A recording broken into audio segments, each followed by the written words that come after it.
কি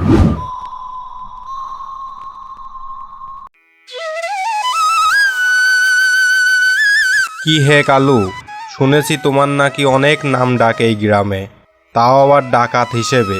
তোমাকে দেখে সকলে ভয়ে থরথর করে কাঁপে। এটা কি ভালো কথা বলো? শোনো কালু, তোমাকে এই শেষবারের মতন সুযোগ দিচ্ছি। সময় থাকতে থাকতে তুমি তোমার চেলা চামুন্ডা নিয়ে ভালো হয়ে যাও। আর যদি ভালো না হয়েছ, তাহলে তোমাকে ধরে নিয়ে এসে গারদে পুড়ে দেব, আর সারা জীবন গারদে পচে মরতে হবে। শোনো কালু, তোমাকে একটা কথা বলি, এই যে অন্যের সম্পদ তুমি ছিনিয়ে নাও, এটা কি খুব ভালো কাজ? এটা মোটেও ভালো কাজ না। তুমি এমন কিছু একটা করো যেটাতে গ্রামের সকলে তোমাকে কেউ ভয় না পেয়ে ভালোবেসে বুকে টেনে নেয়। যাও, এখন তোমরা সকলে তোমাদের বাসায় চলে যাও, আর কখনো যেন তোমাদেরকে ডাকাতি করতে না দেখি। সর্দার, এত মনোযোগ দিয়ে কি ভাবছেন?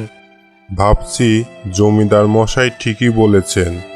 আমাদেরকে এমন কিছু করতে হবে যেন গ্রামের সকলে আমাদেরকে ভয় না পেয়ে সম্মানের সাথে বুকে জড়িয়ে নেয়।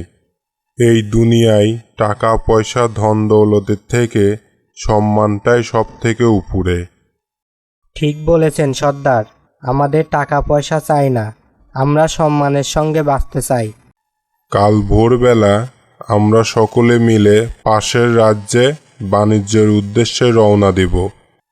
ওখানে জিনিসপত্রের দাম অনেক কম, ওখান থেকে কিনে নিয়ে এসে আমাদের রাজ্যে বিক্রি করব।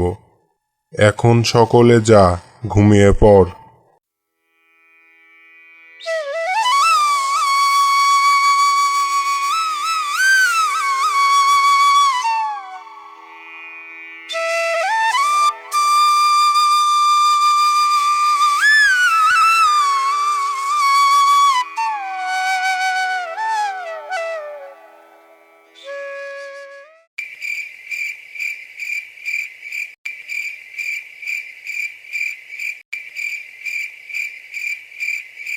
আমরা সকলে আজকের রাতটা এখানেই কাটিয়ে নিই, কালকে সকালে আবার রওনা দেওয়া যাবে।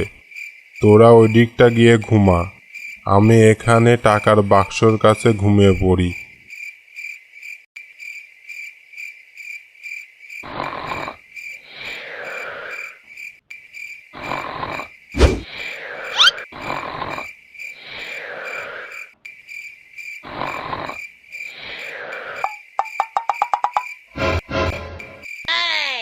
এই তোরা সকলে ওঠ, আমাদের টাকার বাক্স কে যেন চুরি করে নিয়েছে। কি হয়েছে সর্দার, আমাদেরকে ডাকছেন কেন? আমাদের টাকার বাক্স চুরি হয়ে গেছে। আরে শালা, কার এত বড় কলিজা? আমাদের মতো একদল ডাকাতের নৌকা থেকে টাকার বাক্স চুরি করে নিয়ে গেল, আর আমরা কেউ টেরটিও পেলাম না। সর্দার, এ যে সে চোর না, এ খুব ধরিবাজ চোর। আরে রাখ তোর ধরিবাজ, আমি কালু বেঁচে থাকতে আমার টাকার বাক্স হজম করবে এমন কোনো চোর ছেঁচড় এখনো জন্ম নেই নাই। আমি এক্ষুনি তোদের সামনে টাকার বাক্স হাজির করছি।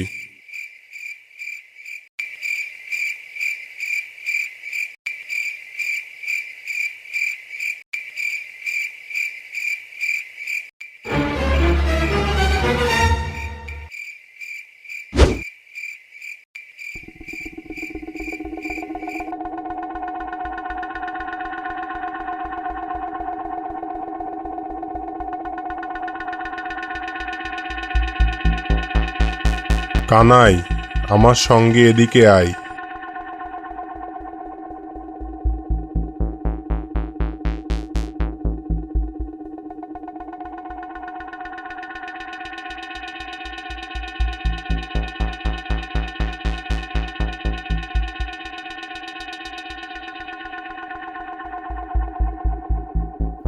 আরে বাহ, বাপের জন্মে এই প্রথম এত বড় একটা দাম আনলাম। এতগুলো টাকা একসঙ্গে কখনোই চোখে দেখি নাই, আজকেই প্রথম এত টাকা চোখে দেখছি। যাই, এখন এগুলা খাটের নিচে লুকিয়ে রাখি, পরে অন্য কোথাও সরিয়ে রাখবো। কানাই, যা, এবার খাটের নিচ থেকে টাকার বাক্সটা নিয়ে চলে আয়।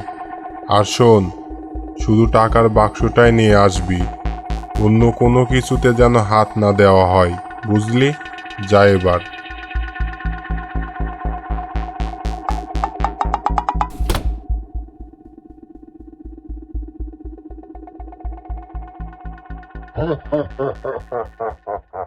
সর্দার, আপনি কিভাবে বুঝলেন যে এই বাড়িতেই আমাদের টাকার বাক্সটা চুরি করে আনা হয়েছে? বুঝলি কানাই, বয়স তো আর আমার এমনি এমনি বাড়ে নাই, বয়সের সঙ্গে বুদ্ধিও বেড়েছে। আমি যখন ওই বড় গাছটার মাথায় উঠলাম, তখন দেখি গ্রামের সকল বাড়িতে অন্ধকার, শুধু একটা মাত্র বাড়িতেই টিপ টিপ করে আলো জ্বলছে। তখনই বুঝলাম আলো জ্বালিয়ে টাকাগুলো গুনছে, তাই তোকে সঙ্গে করে নিয়ে সোজা ওই বাড়িতে চলে গেলাম। বাহ উস্তাদ, আপনার থেকে এখনো আমাদের অনেক কিছু শেখার আছে। এখন আর কারোর খারাপ কিছু শেখার প্রয়োজন নেই। এখন আমরা যা শিখব, ভালো কিছু শিখব, সৎ পথে চলব, সম্মানের সঙ্গে বাঁচব। যা, এখন সবাই ঘুমিয়ে পড়, কালকে সকাল সকাল আবার রওনা দিতে হবে।